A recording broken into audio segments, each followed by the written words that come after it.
ચલો હવે અમુક ફેબેસીના બે ત્રણ નામ જોઈ લે, જે ઘણી વખત આપણે ફેબેસી ગુણનો જે અભ્યાસ કરી ચૂક્યા છીએ એમાંના હજી એક બે નામ જે કદાચ નીટમાં બે વાર પૂછાયેલા છે એટલા માટે હું કહું છું તમને. એમાં એક છે કરંજ. કરંજનું વૈજ્ઞાનિક નામ થશે ડેરિસ ઇન્ડિકા. બરાબર, ડેરિસ ઇન્ડિકા. ચણોઠી. ચણોઠી. એબ્રસ. પ્રિકેટોરિયસ. ચણોઠી એનો વૈજ્ઞાનિક. બરાબર, આ ફેબેસી કુળની વનસ્પતિ એના હું નામ ઉમેરું છું ખાલી. બરાબર, તો કરંજનું મેં નતું લખ્યા હોય એમાં. બરાબર, કરંજ ડેરિસ ઇન્ડિકા. ઘણી બુકમાં જૂનું નામ પણ લખેલું છે પોંગોમિયા પિન્નાટા. એનું જૂનું નામ છે. જૂનું નામ છે ચણોઠી એબ્રસ પ્રિકેટોરિયસ. એકવાર પૂછાયેલું છે. એટલે આવા બધા નામ થોડાક તમારે યાદ રાખવા. બરાબર, આ લખાઈ નાખજો. ચલો હવે એના પછી આપણે ચર્ચા કરશું કુળ સોલેનેસી. તો સોલેનેસી કુળના લક્ષણો જે છે એના વિશે આપણે વાત કરી. પહેલા તમે આ બે નામ ઉમેરજો. બરાબર, ચણોઠી ઔષધીય વનસ્પતિ છે. ચણોઠી. કરંજ એ પણ ઔષધીય વનસ્પતિ છે. એનું કાષ્ઠીય લાકડું ઘણી બધી જગ્યાએ ઉપયોગ થાય છે. દાંતણ કરંજનું કરવામાં આવે તો મોઢાના ઘણા બધા રોગો છે, દાંતને લગતા રોગો છે, એનું આપણે એમાં નિવારણ કરી શકીએ છીએ. ઘણા ટેવ હોય કે અમુક વનસ્પતિ જે છે ને ન જાણતા હોય છતાં ડાળી તોડીને ચાવવા માંડે. ઘણા ટેવ હોય. પણ ભાઈ વનસ્પતિ આમ આપણે નિર્દોષ છે, નો ડાઉટ. પણ છતાં ઘણી વનસ્પતિ એવી છે કે જેની આપણા શરીર પર ઘણી બધી અસરો ઝેરી પણ થઈ શકે છે. જેમ કે એક ઉદાહરણ આપું, ચણોઠી. ચણોઠીના બીજ જે છે ને એ બહુ ઝેરી હોય. બાળકોને ક્યાંય રમવા ન દેવાય. બે બીજ મૃત્યુ પણ પ્રેરી શકે છે. ચણોઠીના બે બીજ એનાથી મૃત્યુ પણ થઈ શકે છે. એટલે ઝેરી. બરાબર, એટલે ચણોઠીના બીજ અને આપણે ઉપયોગ કરીએ છીએ ઘણી બધી અલગ અલગ ઓર્નામેન્ટ્સ બનાવે ને, એમાં ખાસ કરીને દક્ષિણ ભારતની અંદર અને આપણે ગુજરાતની વાત કરીએ બની તો દક્ષિણ ગુજરાતમાં ડાંગ અને બાજુના જે બધા લોકો છે એ ચણોઠીના બીજમાંથી ઘરેણા બનાવે છે. કેમ કે ત્યાં તો એ લોકોની પરિસ્થિતિ પ્રમાણે સોનું એ એના માટે ખૂબ મોંઘું કહેવાય. ડાંગ અને બાજુના વિસ્તારની અંદર જે કોઈ પણ આદિવાસી લોકો રહે છે ખૂબ ગરીબ પરિસ્થિતિમાંથી એ લોકો જીવન જીવતા હોય છે. મોટા ભાગે જંગલોના વિસ્તારમાં જે બધાનું જીવન જે છે આધારિત હોય.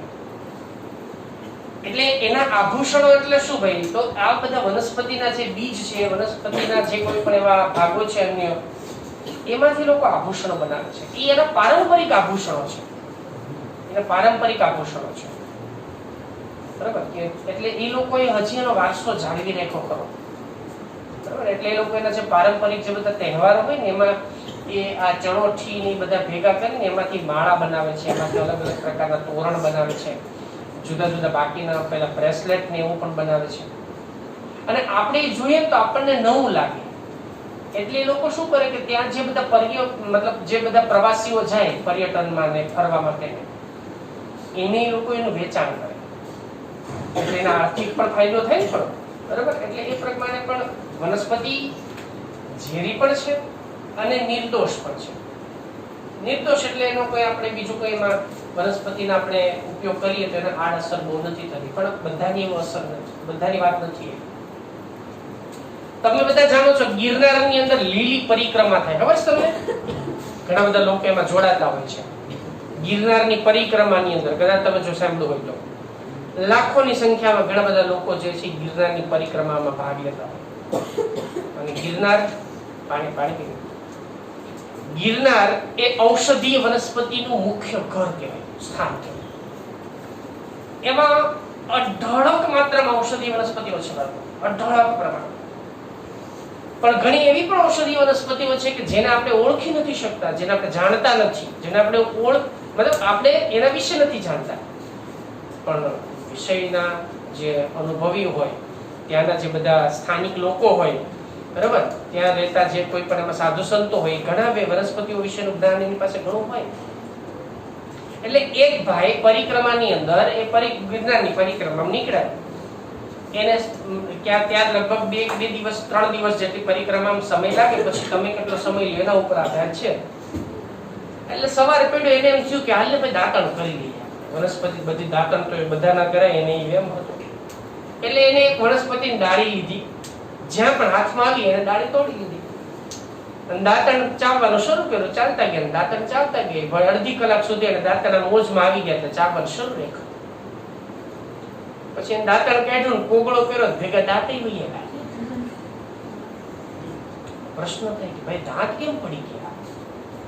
હલતાય નતા એ કોઈ. લ્યો બોલો, બાકી તો આપણે સમજાય કે હલતા થઈને પડી ગયા, હાલો વગર છૂટકે કે દવાખાને જવું પડ્યું, પણ છતાં દાંત પડી ગયા. એટલે એને ત્યાંના બીજા કોઈ પણ એમાંના જે પછી ત્યાંથી તો એ ઘણું બધું આગળ વયા ગયા હતા. દાંતણ ક્યાંથી લીધું એને પછી તો એ ભૂલાઈ ગયું કઈ વનસ્પતિની ડાળી તોડી ગઈ. એટલે ત્યાં એક સાધુ માતાએ પૂછ્યું, ભાઈ મેં આવું એક દાંતણ કર્યું તો દાંત પડી ગયા મારા. પછી એને કીધું કે વનસ્પતિનું નામ જ છે દાંત પડો. એ વૃક્ષ છે, દાંત પડો નામની વનસ્પતિ ગિરનારમાં જોવા મળે છે. સાસણ બાજુ જાઓ તમે, ગિરનાર નહીં જુનાગઢ બાજુ જાઓ તો ત્યાં જોવા મળે છે. એટલે એનો અર્થ શું થાય કે વનસ્પતિ આવી ઘણી બધી અસર કરે છે જો આપણી ઉપર, પણ આપણને એના વિશે જાણકારી હોતી નથી. તો દાંત પડો ત્યારે ખબર પડી દાંત પડ્યા તો છે જ એ વનસ્પતિ. લોકો એનો ઉપયોગ કરે છે. ત્યાંના જે બધા વૈદો છે એ લોકો દાંત કોઈ વ્યક્તિના હલતા હોય વધારે, અથવા તો ઉંમર લાયક અમુક જે દાંત હોય, બરાબર, ઉંમર લાયક વ્યક્તિના જે કોઈ પણ દાંત પડવાની સ્થિતિમાં દુખાવો થતો હોય ત્યારે આનું દાંતણ ચાવવા આપે. ન ચવાય તો એને ફાંકી આપે, ફાંકી પાવડર એ ત્યાં રાખવાનું. એટલે એનાથી દાંતના જે મૂળ હોય ને એની ઉપર એ પ્રક્રિયા કરે, અસર કરે, અને એ સ્નાયુઓની અંદર કદાચ કોઈ અસર કરતો હશે જેથી ઢીલા પડી છે, દાંત મૂળમાંથી ઉખડી છે. એટલે આવી ઘણી વનસ્પતિઓ છે. એટલે આપણે વનસ્પતિઓ નો ઉપયોગ જેટલો જાણીએ છીએ એ અપૂરતો જ છે ટૂંકમાં, એટલું માનું. ઘણી બધી વનસ્પતિઓ વિશે આપણે હજી અજાણ હોય, બરાબર. એટલે પહેલા કહું કે કોઈ પણ વનસ્પતિને ન જાણતા હોય, આપણે ન ઓળખતા હોય, એનો ઉપયોગ કરવો હિતાવહ હોતો નથી. ઘણા ટેવ હોય, ગમે એવા કાચા પાકા ફ્રૂટ હોય ને તો ઝાપટવા જ માંગે છે. પણ ભાઈ ઘણી વનસ્પતિના ફ્રૂટ એવા હોય કે ન ખવાય, બરાબર. એનાથી શરીરને ઘણું નુકસાન પણ થઈ શકે છે. એટલે વનસ્પતિની ઘણી બધી આવી અલગ અલગ પ્રકારની લાક્ષણિકતા એ આપણને એની અંદર જોવા મળતી હોય છે. ચલો આપણે એમાંની એક વનસ્પતિ વિશે વિશિષ્ટ ચર્ચાઓ કરીએ, અને એ ચર્ચાઓ આપણે કુળ સોલેનેસીની વનસ્પતિઓ વિશે વાત કરીશું. કુળ સોલેનેસી. જો સૌથી પહેલા તો આ કુળને છે ને બટેટાનું કુળ કહેવાય. કોનું કુળ કહેવાય આને? આ બટાટાનું કુળ છે.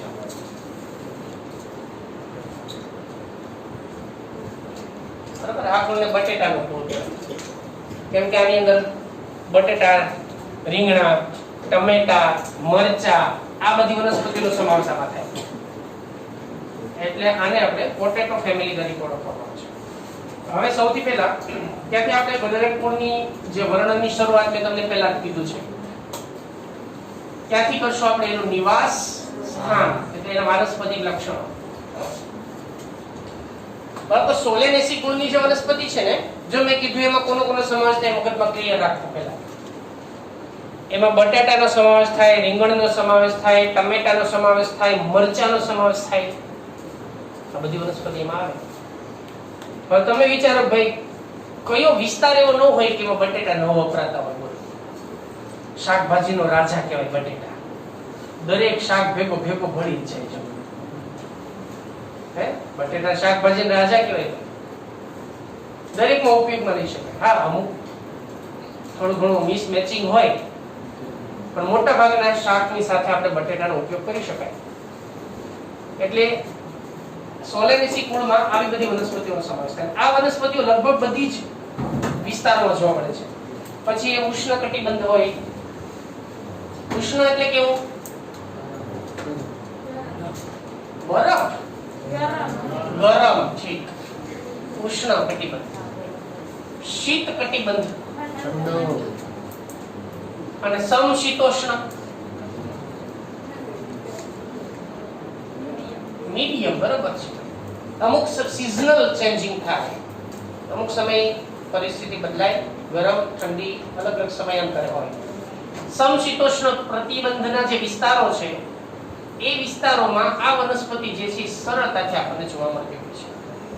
વનસ્પતિ લક્ષણોમાં સૌથી પહેલી આપણે જે વાત કરીએ છીએ એ છે એનું રહેઠાણ, નિવાસસ્થાન. બરાબર. ચાલો સેકન્ડ, બીજો હવે એના પછી આપણે વાત કરશું એની અંદરના સ્વરૂપ વિશે. તમે બટેટાનો છોડ જોયો? રીંગણ તો જોયા જ હશે, ટમેટા જોયા હશે, મરચા પણ જોયા હશે, ધતુરો જોયો છે. તો એ બધા નાના નાના છોડ જ થાય છે ને. તો મોટા ભાગની જે વનસ્પતિ છે ને, બરાબર, આ કોણમાં મોટા ભાગની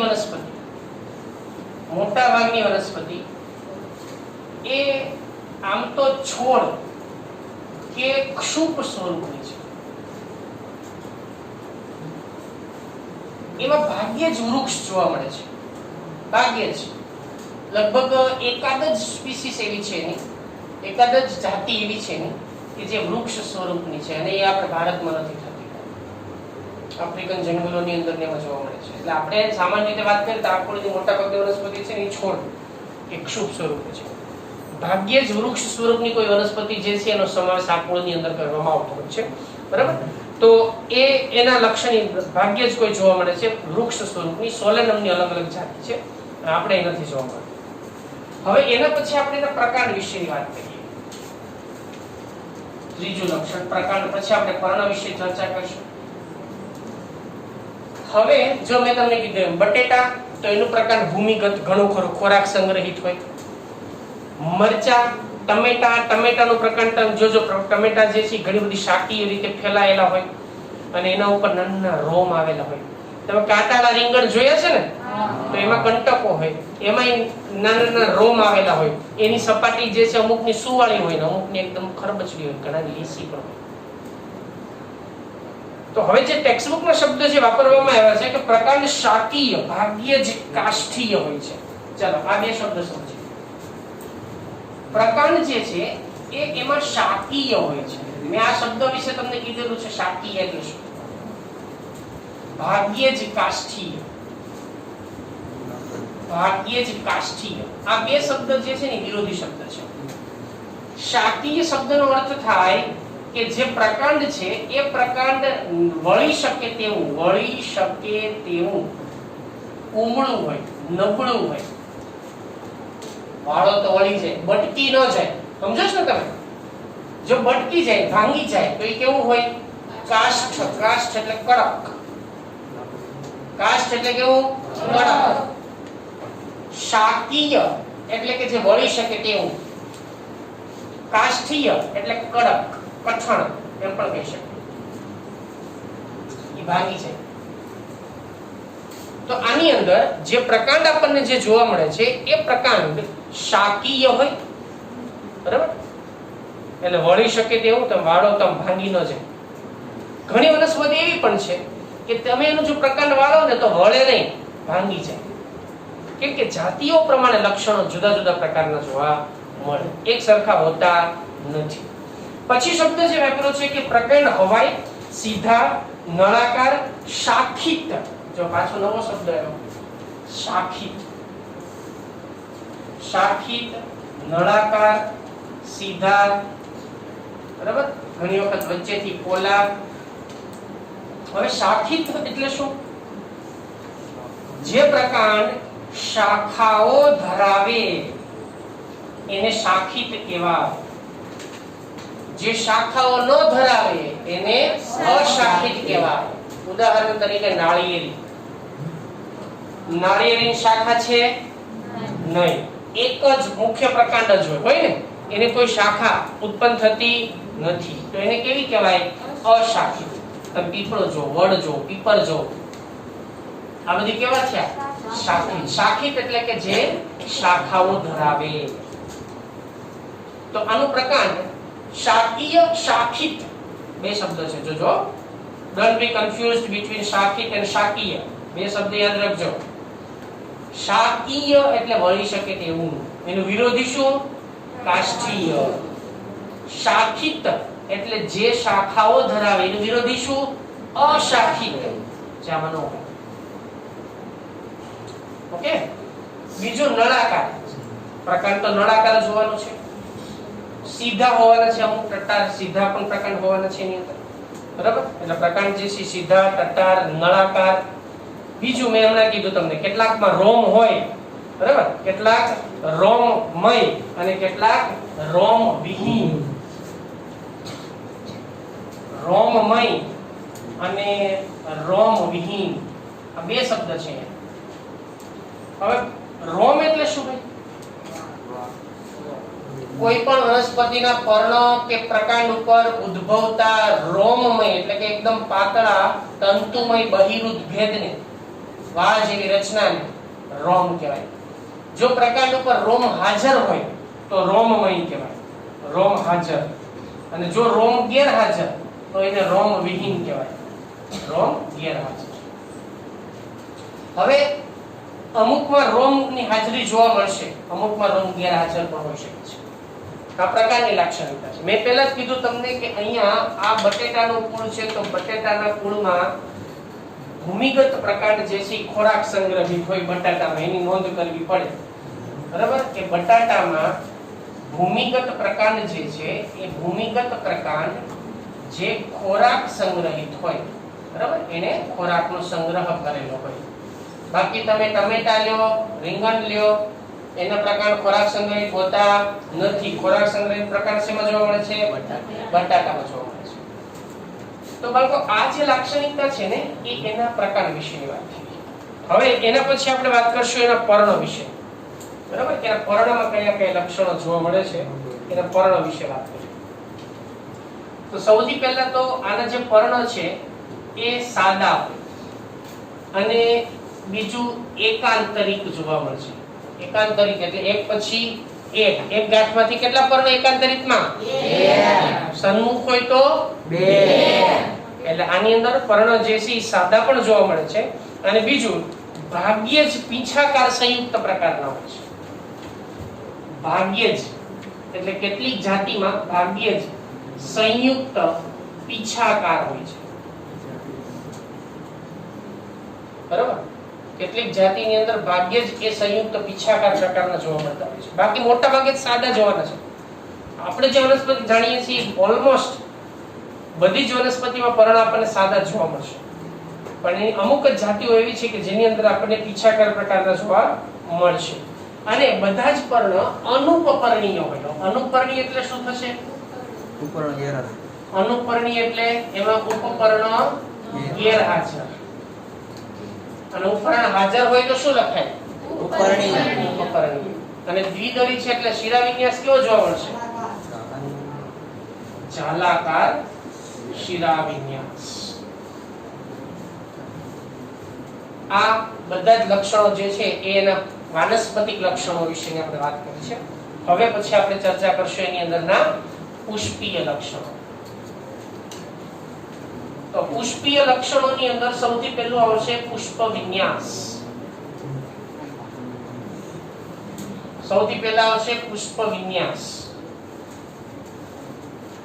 સોલેનેસી કુળની અંદર આપણને પરિમિત પ્રકારનો પરિમિતમાં બે પ્રકાર પડશે. આની અંદર અમુકમાં અગ્રીય પણ જોવા મળશે, અમુકમાં કક્ષીય પણ જોવા મળશે. યાદ કરો પરિમિત પુષ્પ વિન્યાસ.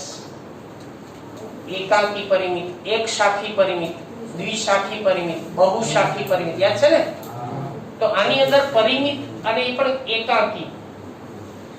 એકાંકીના બે પ્રકાર, એક અગ્રીય, બીજું કક્ષીય. તો પુષ્પ વિન્યાસ એ એકાંકી, કક્ષીય કે પરિમિત. પણ આની અંદર તમારે એક સુધારો કરવાનો છે. આખો પુષ્પ વિન્યાસમાં આપણે એવી રીતે લખવાનું છે કે એમાં શું આવશે, આ રીતે આખો બાબત જે છે એને આપણે લખ્યું શું વ્યવસ્થિત તો અગ્રીય, બરાબર, અગ્રીય એકાકી પરિમિત પુષ્પ વિન્યાસ આવું લખવાનું તમારે. આ સમજૂતી માટે મેં લખ્યું છે. સેન્ટેન્સ ખરેખર આવું થાય વનસ્પતિની ભાષામાં. અગ્રીય એકાકી પરિમિત, બરાબર. સૌથી પહેલા પેટા પ્રકાર આવે, એના પછી પ્રકાર આવે, પછી મુખ્ય પ્રકાર આવે, બરાબર. આ સિક્વન્સ છે. આપણું નામ લખીએ પહેલા આપણું લખીએ, પછી ફાધર નું નામ લખીએ આપણે, બરાબર. એટલે મુખ્ય જે કોઈ પણ આધાર છે પછી આવે. અહીંયા પણ એ જ વસ્તુ છે, મુખ્ય પ્રકાર પછી આવે. ખ્યાલ આવી ગયો? એટલે આની અંદર અગ્રીય એકાકી પરિમિત પુષ્પ વિન્યાસ આ પ્રકારનું આખું નામ એનું અંદર એમાંથી આપણે લખી શકાય. ચલો હવે એના પુષ્પ વિશેની આપણે ચર્ચા કરીએ કે પુષ્પ જે છે એ કઈ પ્રકારનું એની અંદર આપણને જોવા મળે છે. તો સૌથી પહેલા પુષ્પ નિયમિત, દ્વિલિંગી અથવા ઉભયલિંગી. હવે જો તો બીજા છે કેવું છે, ઉચ્ચસ્થ છે કે અધસ્થ, એ પ્રમાણે પુષ્પનો પ્રકાર આવશે. બીજા છે ઉચ્ચસ્થ, તો પુષ્પ કેવો આવે, અધોજાયી. પુષ્પ અધોજાયી. આ હું લક્ષણ ઉમેરું છું, આમાં આપ્યું નથી પણ ઘણી વખત પૂછાય છે. પુષ્પ અધોજાયી. તો નિયમિત એટલે તમે જાણો છો, દ્વિલિંગી એટલે જાણો છો, અધોજાયી એટલે પણ ખ્યાલ છે આપણને. પુષ્પના ચક્રો બીજાશયની નીચેથી ઉત્પન્ન થાય, તો બીજાશય ઉચ્ચસ્થ, પુષ્પ અધોજાયી. એનું લક્ષણ છે. હવે એના પછી પુષ્પ પછીના બધા ચક્રો, સૌથી બહારનું ચક્ર વજ્ર ચક્ર. તો સૌથી પહેલા વજ્ર પત્રની સંખ્યા 5. કેવા? યુક્ત. હવે એક નવો શબ્દ આવ્યો છે, ચીર લગ્ન.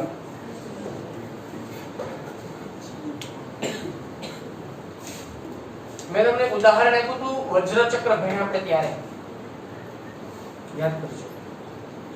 એક રીંગણનું ઉદાહરણ આપ્યું. રીંગણની અંદર વજ્રપત્ર એના પુષ્પથી લઈને ફળ સુધી જોડાયેલા હોય. રીંગણનું ડીટીયું જોયું તમે? આ રીંગણનું ડીટીયું બીજું કાંઈ નથી, એના વજ્રપત્ર જ છે. પુષ્પ હોય ત્યારે નાનું હોય, પણ જેમ ફળ બન્યું તો એમાં તો એ વજ્રપત્ર જોડાયેલું જ છે. એટલે એનો અર્થ એ થાય કે પુષ્પથી લઈને ફળ સુધી એની સાથે જ વજ્રપત્ર જોડાયેલું, અને ક્રમશઃ ફળ મોટું બને એમ એ પણ મોટા બનતા છે. એને શું કહેવાય? ચીર.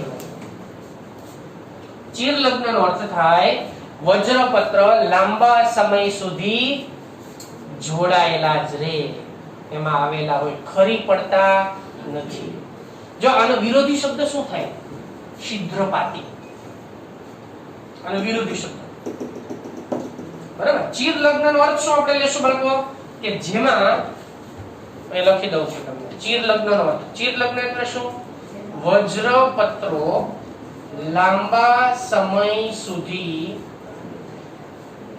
એમાં જોડાયેલા રહે છે.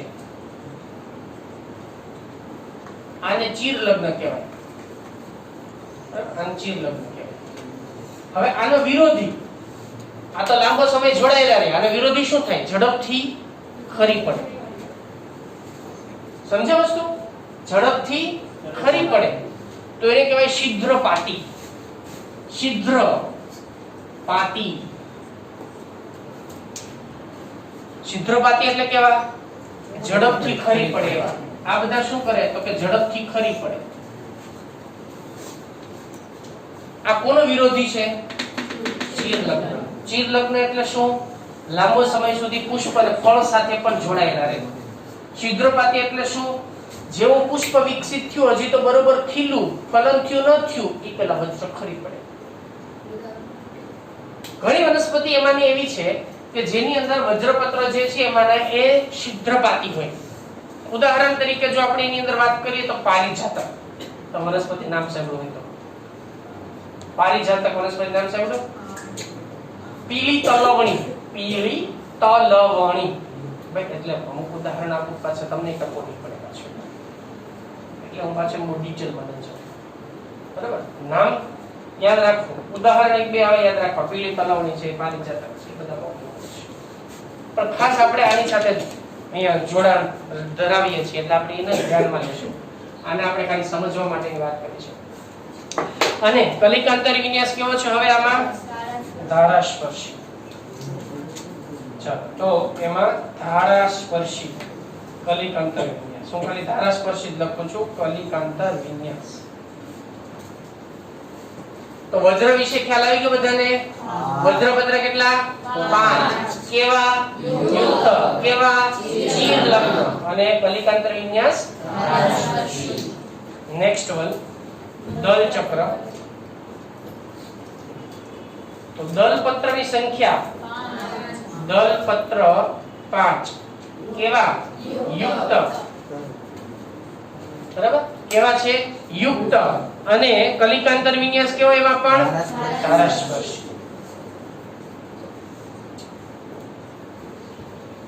જો ખાલી આ એક શબ્દ હોય ને તો સમજી જજો કે આ ધારાસ્પર્શી ઈ કલિકાંતર વિન્યાસનો જ પ્રકાર છે, યાદ રાખજો. હવે એના પછી પુંકેસર ચક્ર. પુંકેસર ચક્ર, તો આમાં પુંકેસરની સંખ્યા કેટલી છે બાળકો? 5. પુંકેસર 5. કેવા છે? પણ પોતે એકબીજાથી કેવા છે? યુક્ત કે મુક્ત? મુક્ત. ભલે ન લખ્યું હોય પણ તમને જણાવી દઉં. મુક્ત દલ લગ્ન. આ બધા શબ્દ તમે જાણો છો, આપણા માટે કાંઈ નવું નથી આ. બરાબર, તો એ દલ લગ્ન છે, પુંકેસરો જે છે 5 ની સંખ્યામાં આવેલા છે અને એકબીજાથી મુક્ત છે. તો આ થયું પુંકેસર ચક્ર. એના પછી કયું આવશે હવે? સ્ત્રીકેસર ચક્ર.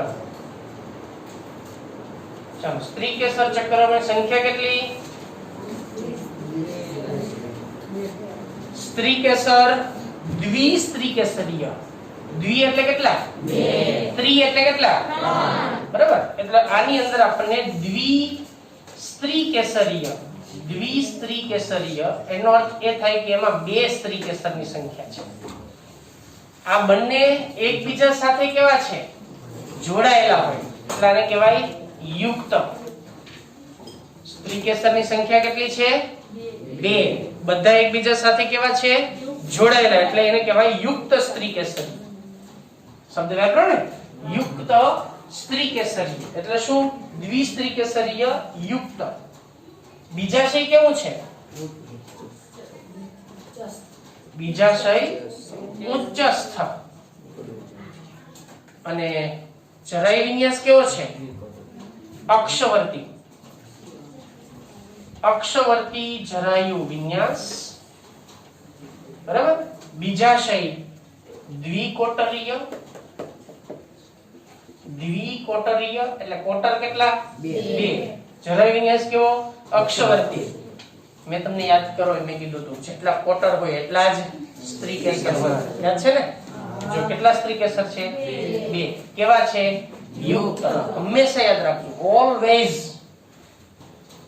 યુક્ત સ્ત્રીકેસર હોય, અક્ષવર્તી જરાય વિન્યાસ હોય. બરાબર, તો જેટલા કોટર એટલી જ સ્ત્રીકેસરની સંખ્યા. અને બીજી વસ્તુ, હંમેશા અક્ષવર્તી જરાય વિન્યાસમાં સ્ત્રીકેસરો જોડાયેલા જ હોય. હંમેશા અક્ષવર્તી જરાય વિન્યાસમાં સ્ત્રીકેસરો જોડાયેલા જ હોય, છૂટા ન હોય. કેમ કે અક્ષવર્તી જરાય વિન્યાસ ત્યારે જ શક્ય છે જ્યારે એની અંદર સ્ત્રીકેસરોની સંખ્યા 1 કરતા વધારે છે, બીજું કે જોડાયેલું છે અને એમાં કોટરો હાજર હોય તો જ શક્ય છે, બાકી શક્ય નથી. તો ટેક્સ્ટ બુક પ્રમાણે જો આપણે વાત કરીએ તો તમને વાત જે કરેલી છે એની અંદર કે કોટરો એની અંદર આપણને 2 જોવા મળે છે, દ્વિસ્ત્રીકેસરી, યુક્ત સ્ત્રીકેસરી, બીજા છે ઉચ્ચસ્થ દ્વિકોટરી અને જરાય વિન્યાસ અક્ષવર્તી. અને એની અંદર દરેક કોટરોમાં અંડકોની સંખ્યા કેટલી? ઘણી, એટલે ઘણા અંડકો. આટલું જ યાદ રાખો, દરેક કોટરમાં અંડકોની સંખ્યા ઘણી બધી હોય. કોઈમાં 1 હોય, 2 હોય, 5 હોય, 10 હોય. આમાં જાતિઓ પ્રમાણે નક્કી થાય. પછી તમને વાત કરી છે ફળ અને બીજ. તો એમાં સૌથી પહેલા છે ફળ. જો કયા પ્રકારનું ફળ છે? અનસ્ટીલા. અનસ્ટીલા એટલે કેવું? હવે યાદ છે ને તમને? અનસ્ટીલા એટલે બેરી ફળ, જે ફળ આખું ખાઈ શકાય. ટમેટો આખું ખાઈ શકાય, રીંગણ આખું ખાઈ શકાય. નડે એમાં કઈ નહીં. હવે એમ ન કહેતા બીટીયું નડે હો, તો કાઢવું જ પડે, સ્વાભાવિક છે. તો આને અનસ્ટીલા પ્રકારનું ફળ કહેવાય, એને બેરી ફળ કહેવાય અંગ્રેજીમાં. અને બીજું ઘણાની અંદર પ્રાવર ફળ પણ જોવા મળે છે. મેં તમને પ્રાવર ફળ કીધું ત્યારે? પ્રાવર એટલે કપાસ પ્રાવર ફળનું ઉદાહરણ છે. ધતુરો પ્રાવર ફળનું ઉદાહરણ છે. બરાબર?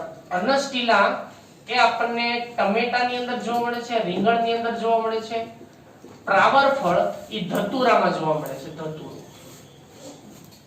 આમાં ધતુરાનો સમાવેશ થાય.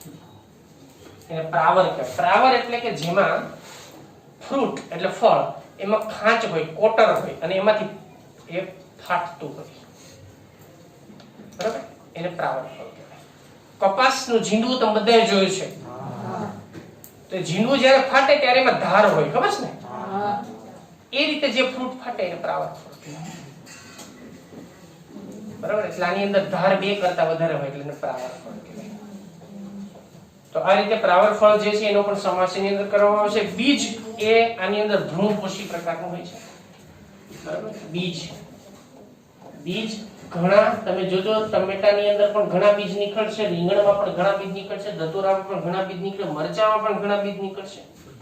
એટલે બીજ ઘણા, અને કેવા છે? બધા જ ભ્રૂણપોષી છે. જો વનસ્પતિ કેવી છે? દ્વિદળી, છતાં બીજ કેવું છે? વાલ વટાણાનું બીજ કેવું થશે?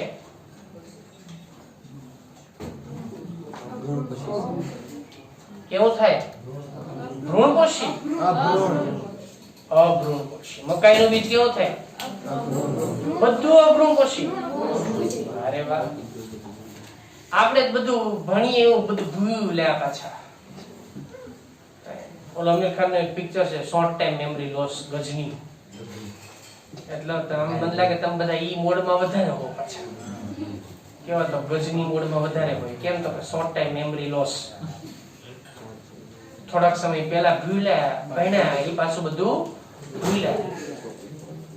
એટલે એવું ન કરો ભાઈ. હજી આપણે અને ઘણો લાંબો સમય યાદ રાખવાનો છે.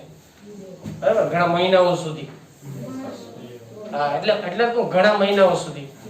એટલે પાછું બધું યાદ રાખજો. બરાબર? ભૂલવાનું નથી. ચલો, હવે એના પછી એનું પુષ્પસૂત્ર. તો પુષ્પસૂત્રમાં સૌથી પહેલી નિશાની નિયમિત, પછી ઉભયલિંગી, પછી કે કેટલા છે? 5. કેવા છે? યુક્ત. સી 5, યુક્ત. એ 5, જી 2 જોડાયેલા. બીજા છે ઉચ્ચસ્થ, પુષ્પ અધો જાય, લીટી નીચે. થઈ ગયું? હવે આર્થિક અગત્યતા ધરાવતી કેટલીક વનસ્પતિ વિશે વાત કરીએ. એના વૈજ્ઞાનિક નામ સાથે તમારે યાદ રાખવાનું થશે. બરાબર? સૌથી પહેલા ખોરાક તરીકે. ચલો, તમને ઉદાહરણ આપ્યા છે એ પહેલા જોઈ લઈએ. કોણ કોણ છે ભાઈ? બટાટા. પછી બીજું ઉદાહરણ શું આપ્યું છે? ટમેટા અને રીંગણ. બરાબર? ટમેટા અને રીંગણ.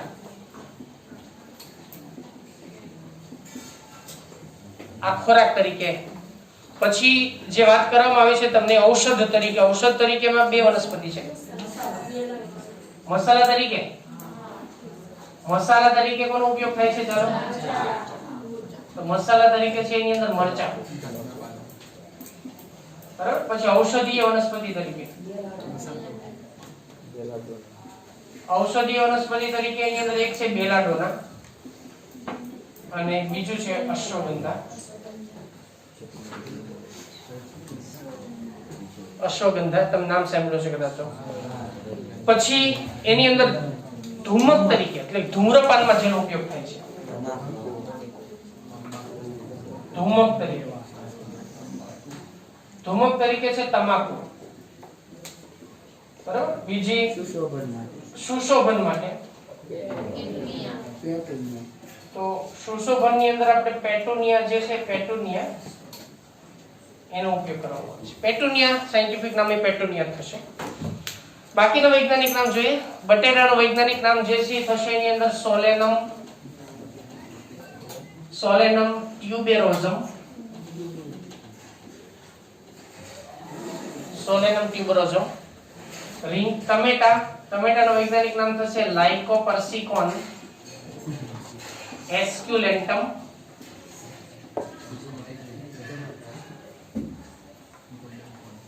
લાઇકોપર્સિકોન એસ્ક્યુલેન્ટમ. રીંગણનું વૈજ્ઞાનિક નામ થશે સોલેનમ મેલોન્જેના. બરાબર, સોલેનમ મેલોન્જેના. એના પછી આવે મરચાનું વૈજ્ઞાનિક નામ થશે એની અંદર કેપ્સિકમ એનમ.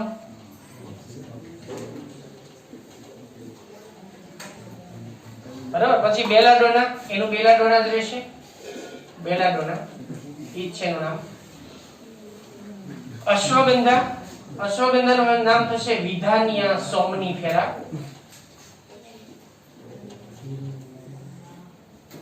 તમાકુ, બરાબર, નિકોટિયાના ટેબેકમ.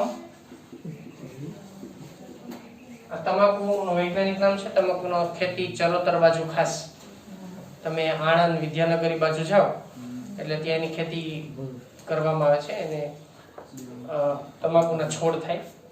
શોષોભરની અંદર પેટોનિયા રહેશે. તો આ રીતે આની અંદર આ કુળની અંદર આવી બધી વનસ્પતિઓ જે છે એનો સમાવેશ કરવામાં આવે છે.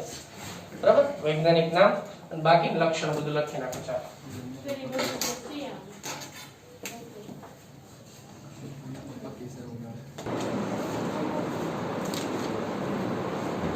ચાલો બાળકો, હવે આ ચેપ્ટર નું લાસ્ટ છેલ્લી થિયરી અને એ છે કુળ લિલિએસી. કુળ લિલિએસી.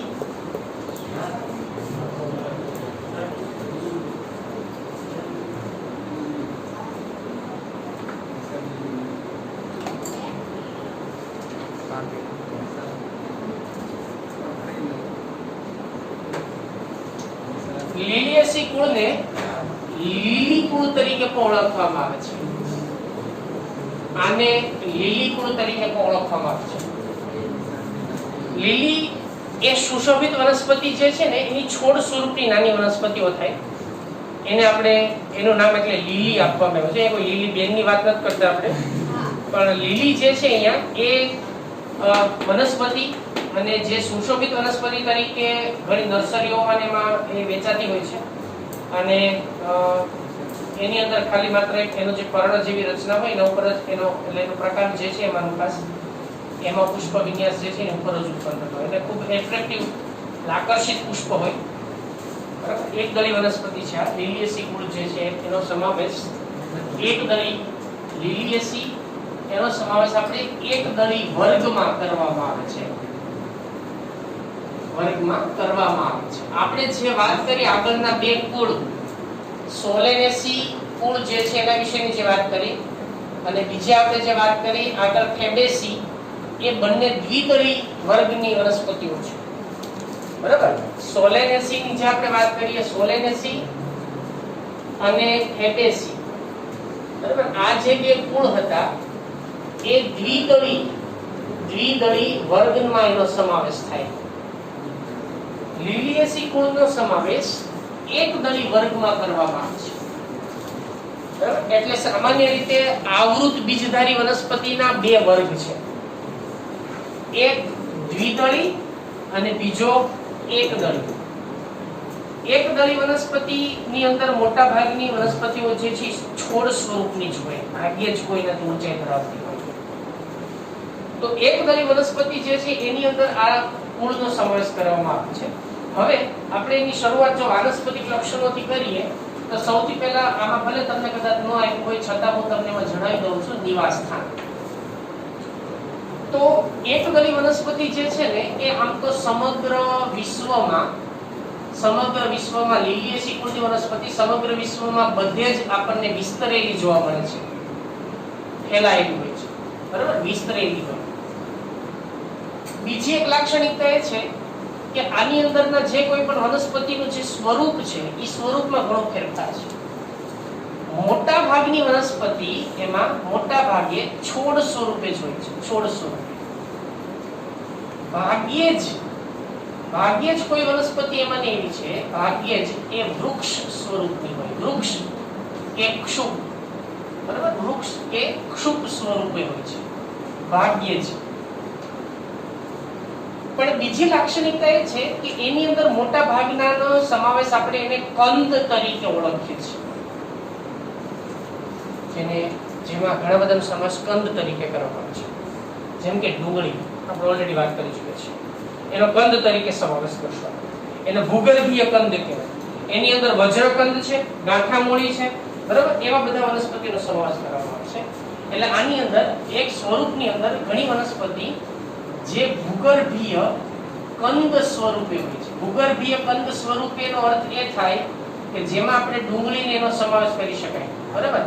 ઉદાહરણ તરીકે એની અંદર આપણે ડુંગળીને સમાવેશ કરી શકાય. ડુંગળી છે, લસણ છે, આ બધા ભૂગર્ભીય કંદ કહેવાય. કેટલાક એની અંદર વજ્રકંદ સ્વરૂપે પણ હોય છે. વજ્રકંદ યાદ કરો, મેં તમને સુરણની વાત કરી હતી. સુરણ વજ્રકંદ કહેવાય, બરાબર. તો આ કંદ છે, વજ્રકંદ છે, આવા બધી વનસ્પતિનો સમાવેશ એની અંદર કરવામાં આવે છે. અમુકને આપણે ગાંઠામૂળી તરીકે પણ ઓળખવામાં આવે છે. ઘણી વનસ્પતિ એમાં એવી છે કે જે ગાંઠામૂળી તરીકે પણ ઓળખે, જેમ કે આદુ હળદર છે, બરાબર, એને ગાંઠામૂળી કહેવાય. તો એક દળીની અંદર એમાંની ઘણી બધી વનસ્પતિ ગાંઠામૂળી સ્વરૂપે પણ હોય, કોઈ વજ્રકંદ સ્વરૂપે હોય, કોઈ ભૂગર્ભીય કંદ સ્વરૂપે હોય. આવા જુદા જુદા કંદ જે છે એ એની અંદર આપણને જોવા મળતા હોય છે. મોટા ભાગે બધા બહુવર્ષાયુ છોડ સ્વરૂપે જ હોય, બરાબર. બહુવર્ષાયુ છોડ. હવે બહુવર્ષાયુ શબ્દનો અર્થ શું થાય એ સમજીએ આપણે. વનસ્પતિના જીવન ચક્રના આધારે એક વર્ષાયુ અને બહુવર્ષાયુ આવા બે પ્રકાર પડે છે. એક વર્ષાયુ વનસ્પતિ એને કહેવાય, સમજો ખાસ, કે જે વનસ્પતિ પોતાનું જીવન ચક્ર એક જ સીઝનમાં કમ્પ્લીટ કરે. સમજો, પોતાનું જીવન ચક્ર એટલે શું? તો કે ધારો કે તમે દાણો વાવ્યો છે, ચોમાસાની શરૂઆત થઈ, તમે દાણો વાવ્યો છે, ચોમાસું પૂરું થાય ત્યાં સુધી પાછો એમાંથી છોડ ઉગે, એમાં પરાગનયન થઈ જાય, ફ્રૂટ આવી જાય, અને પછી પાછો દાણો પ્રાપ્ત થઈ જાય. જેમ કે ઘઉં આપણે બધા જાણીએ છીએ, બાજરી, જુવાર, એ બધી 3 થી 4 મહિનામાં પાકતી જાતો છે વનસ્પતિ. તો એક સિઝનમાં જે ઉત્પાદન પાછું મળી જાય ને આપણને, તો એને કઈ વનસ્પતિ કહેવાય? એક વર્ષાયુ. બરાબર. એક વર્ષાયુની અંદર આપણે જો ઉદાહરણ તરીકે મેં તમને વાત કરી કે ભાઈ એમાં ઘઉં, ચોખા, આ વનસ્પતિ જે છે, બાજરી, બરાબર. ઘાસ તમે ઘણા બધા જોઈ લો. ચોમાસું જેવો વરસાદના 5-6 છાંટા પડ્યા, થોડો ઘણો વરસાદ પડ્યો એટલે ઘાસ ઉગી નીકળશે. બાકી ત્યાં અમથા તમે જોશો ને તો વેરાન વિસ્તાર જ હશે. પાછો ચોમાસું પૂરું થયું એટલે પાછા સુકાઈને બધા પાછા હતાઈને થઈ જશે. આને એક વર્ષાયુ કહેવાય. બહુવર્ષાયુ એટલે શું? કે જે 2 કરતા વધારે સીઝન એમાં લાગે. 2 કરતા વધારે સીઝન. ધારો કે તમે કેળનું વાવેતર કર્યું, તો કેળ શું આપણને તરત એની અંદરથી એમાં એક સીઝન પૂરી થાય એટલે કેળા આંબા મળશે નહીં, વાર લાગશે. તમે આંબાનું જે વાવેતર કર્યું, ગોટલી વાવી તમે, તો શું એમાંથી તરત જ આંબો ઉભી નીકળશે અને બીજા સીઝનમાં તમને ફ્રૂટ મળવા મળશે નહીં. એટલે એને કેવી વનસ્પતિ કહેવાય? બહુવર્ષ. બહુવર્ષ એટલે કે જેમાં ઉત્પાદન આપણને 2 કે વધારે સીઝનમાં પછી મળે, બહુવર્ષ. એક સીઝનમાં મળે તો એક વર્ષ. તો અહીંયા મોટા ભાગની વનસ્પતિ જે છે એ કેવી છે? એમાંની બહુવર્ષાયુ છોડ સ્વરૂપની વનસ્પતિ છે, બરાબર. તો એના વાનસ્પતિક લક્ષણો જે છે એના વિશેની આપણે ખાસ એમાં ચર્ચા કરી. હવે એના પછીના લક્ષણોની જો વાત કરીએ એમાં, તો એના પછી આવશે પર્ણ. મોટા ભાગે આ વનસ્પતિમાં પર્ણ સાદા, એકાંતરિત. હવે બીજું, કેટલીક વનસ્પતિ એવી હોય કે આપણને એવું લાગશે કે પર્ણ સીધા કેમ જમીનમાંથી જ ઉત્પન્ન થયા હોય. ઘણી વનસ્પતિમાં એવા પર્ણ પણ આપણે, જેમ કે ડુંગળી, તમે જુઓ, આપણને એવું લાગે ને કે જમીનમાંથી જ સીધા પર્ણ ઉત્પન્ન થયા છે. પ્રકાંડ જેવું તો જમીનમાં ભૂમિગત રીતે નાનું જ હોય. એટલે એટલા માટે એક શબ્દ એની અંદર તમને વાપરવામાં આવેલો છે કે આના જે પર્ણ છે એ પર્ણ એ સાદા એકાંતરિત. બીજું કે ચપટા રેખિત, એટલે ઘાસના જે પર્ણો છે ને બધા એને રેખિત પર્ણ, રેખીય પર્ણ કહેવાય. રેખીય, બરાબર. પર્ણ એકાંતરિત, સાદા, એકાંતરિત, રેખીય, ભૂમિગત. ભૂમિગત એટલે કેટલાક જમીનમાંથી પણ ઉત્પન્ન થતા હોય પર્ણ, એવું આપણને એની અંદરથી લાગશે. અને બીજું એ અનુપપર્ણીય હોય અને એમાં એક દળી હોય એટલે હંમેશા શિરા વિન્યાસ કેવો હોય? સમાંતર. અનુપપર્ણીય અને સમાંતર શિરા વિન્યાસ આ પર્ણની લાક્ષણિકતા છે. પર્ણ પછી હવે જો આપણે એની અંદર વાત કરીએ ભાઈ કે પુષ્પ વિન્યાસ. પુષ્પ વિન્યાસની પ્રકાંડતાની અંદર બહુ નાનું અલ્પ વિકસિત જ જોવા મળશે, ભૂમિગત જ હોવાનું છે એની અંદર, એટલે એમાં બહુ તમને વિશિષ્ટ લક્ષણો બીજા એમાં કઈ આપ્યા નથી. બરાબર. હવે પુષ્પ વિન્યાસ કયા પ્રકારનો? તો આની અંદર પુષ્પ વિન્યાસ અપરિમિત અને પરિમિત બંને પ્રકારનો જોવા મળે છે. પરિમિતની અંદર વાત, અપરિમિતમાં વાત કરું તો છત્રક, પરિમિતની અંદર વાત કરીએ આપણે તો એકાંકી. બે શબ્દ લખેલા છે તમે જો. પુષ્પ વિન્યાસ એકાંકી, પરિમિત અને ઘણીવાર છત્રક. છત્રક હોય એટલે કયો પ્રકાર થઈ ગયો? ખબર છે ને? તો છત્રકનો પ્રકાર ભણી ચૂક્યા છે. અપરિમિતમાં છત્રક આવશે એટલે મેં બંનેની ચોખવટ કરી છે. બરાબર કે આ પ્રકારનો આપણને એની અંદર પુષ્પ જે છે એ પુષ્પ વિન્યાસ આ પ્રકારનો જોવા મળશે. પછી આવશે એનું પુષ્પ. બરાબર. પછીના જે લક્ષણો છે એ એની અંદર આવશે પુષ્પના. પુષ્પ તો પુષ્પ આમાં આપણને નિયમિત અને દ્વિલિંગી પ્રકારનું જોવા મળે છે. અને બીજું ખાસ ભાઈ, એક દળી વનસ્પતિમાં હંમેશા પરિપુષ્પ હોય. પરિપુષ્પ હોય એટલે વજ્રદળ કાંઈ હોય નહીં, પરિદળ પત્ર હોય. યાદ રાખજો, એક દળી વનસ્પતિમાં હંમેશા પરિપુષ્પ જ હોય, ઓલવેઝ. અને એની અંદર આપણને હંમેશા પુષ્પપત્ર જોવા મળશે એટલે પરિપુષ્પ પત્ર કહેવાય. તો આની અંદર પરિપુષ્પ પત્રોની સંખ્યા કેટલી? 6. ત્રણના બે ચક્રોમાં ગોઠવાયેલા અને યુક્ત. ટોટલ સંખ્યા કેટલી છે બાળકો? 6. ચક્ર કેટલા છે? 2. એક ચક્રમાં 3, બીજા ચક્રમાં 3. યાદ છે મેં તમને કાલે આકૃતિ દોરી હતી 2 ચક્ર વાળી, ખબર છે ને? હા. તો સેમ ડાયાગ્રામ ની અંદર આપણને જોવા મળશે. અને બીજું કે ભેગા મળી અને એક નલિકાકાર રચના બનાવે છે. બરાબર. અને બધા જે છે આપણને ધારાસ્પર્શી જોવા મળતા હોય છે. ધારાસ્પર્શી,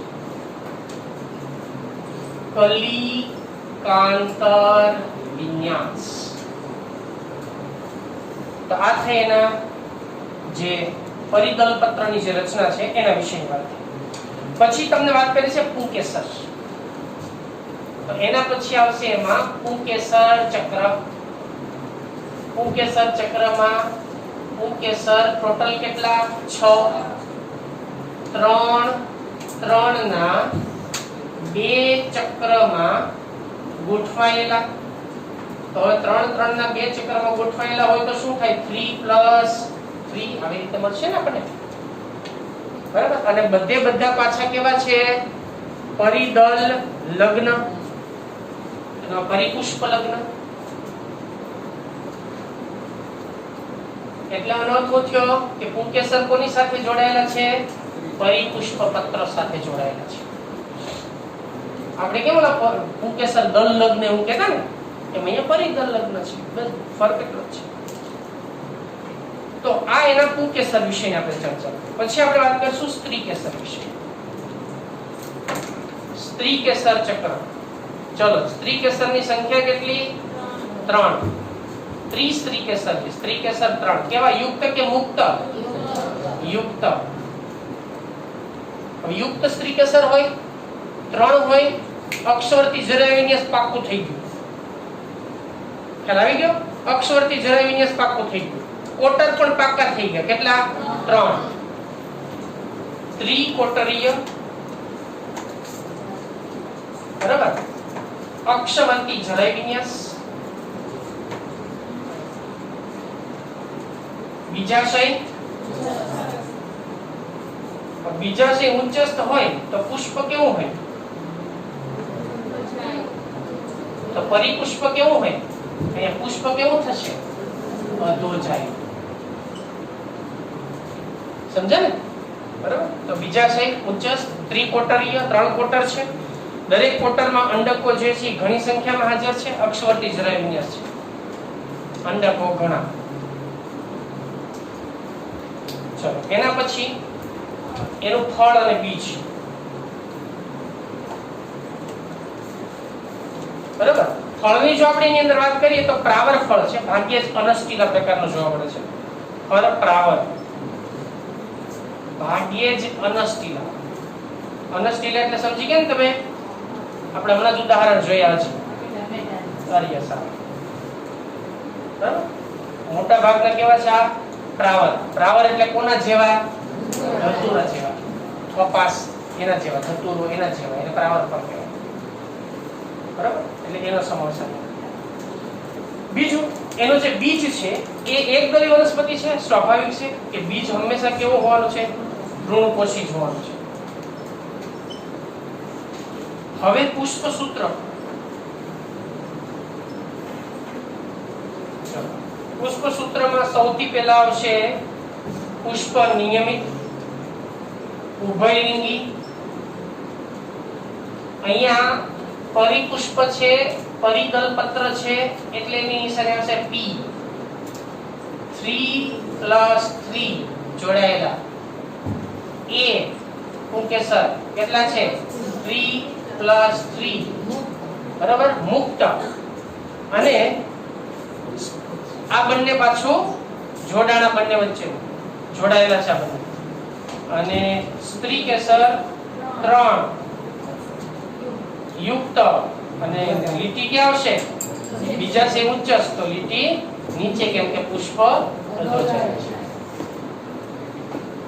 તો આ થયા એ વનસ્પતિના આ કુળના કેટલાક જે લક્ષણો છે એના વિશેની આપણે વાત કરી. હવે આપણે એમાંના વૈજ્ઞાનિક નામ કે જે વનસ્પતિનો સમાવેશ આ કુળમાં થાય છે એના વિશે ચર્ચા. ચલો સૌથી પહેલા આર્થિક અગત્યતા ધરાવતી ઘણી બધી સુશોભિત વનસ્પતિની બધાનો સમાવેશ પણ આની અંદર કરવામાં આવે છે. સૌથી પહેલા આપણે એની અંદર જે કોઈ પણ વનસ્પતિને સુશોભનમાં વાપરવામાં આવે છે એવી સુશોભિત વનસ્પતિ વિશેની વાત કરીએ. તો પહેલા તમને ટ્યુલિપ વિશેની વાત કરવામાં આવે છે. ટ્યુલિપ ને ટ્યુલિપ જ કહેવાય, એને કઈ ફેર ન પડે એવો બીજો વૈજ્ઞાનિક નામ પણ ટ્યુલિપ જ થશે એનું. ટ્યુલિપ. બરાબર. બીજી વનસ્પતિ જે છે એ છે વચનાગ. વચનાગને ગુજરાતીમાં બીજી કંકાસની પણ કહેવાય. કંકાસની. આનો એક કહેવત એવી છે કે આને ઘર આંગણે ઉગાડાય નહીં, બાકી ઘરમાં કંકાસ થાય. કંકાસ એટલે ઝઘડો, પણ એ ખોટી માન્યતા છે. બરાબર. આ અત્યારે ગુજરાતમાં નાશપ્રાય વનસ્પતિ છે. નાશપ્રાય એટલે જેની સંખ્યા ખૂબ ઓછા માત્રામાં છે.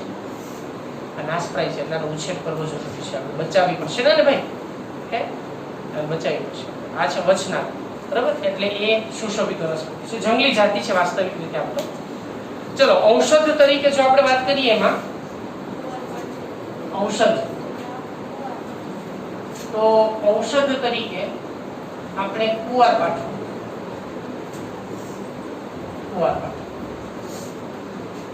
પછી શાકભાજી તરીકે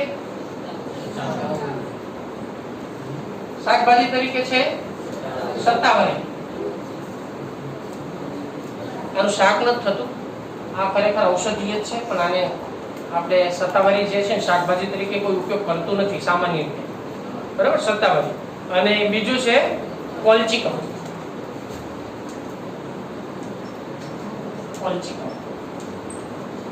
કોલચિકમ નું તો છે તે તમને આપેલું છે. કોલચિકમ ઓટોમનાલી.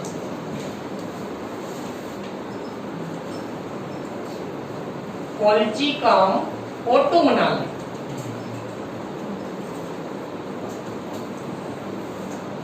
નીચે જે વનસ્પતિ આપી છે તમને ડુંગળી શાકભાજી ની અંદર હું ઉમેરું છું. આ એનું વૈજ્ઞાનિક નામ છે. જોઈ લઈએ આપણે બધાને. ટ્યુલિપ છે, વચનાગનું વૈજ્ઞાનિક નામ થશે ગ્લોરિયોઝા. ગ્લોરિયોસા સુપરબા.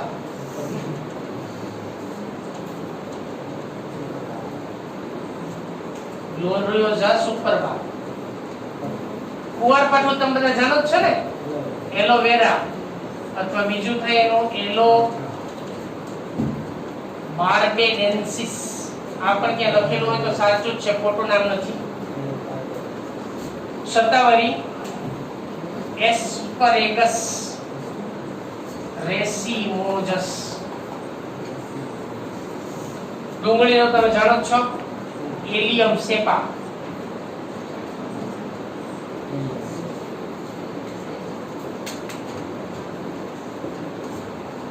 ઓકે, તો આ છે કુળ કયું લિલિએસી અને આ છે એમાં સમાવેશ કરે છે. તો બાળકો અહીંયા આપણે લેસન નંબર 5 સપુષ્પી વનસ્પતિની બાહ્યાકાર રચના, બાહ્યાકાર વિદ્યા એના વિશે વાત કરી.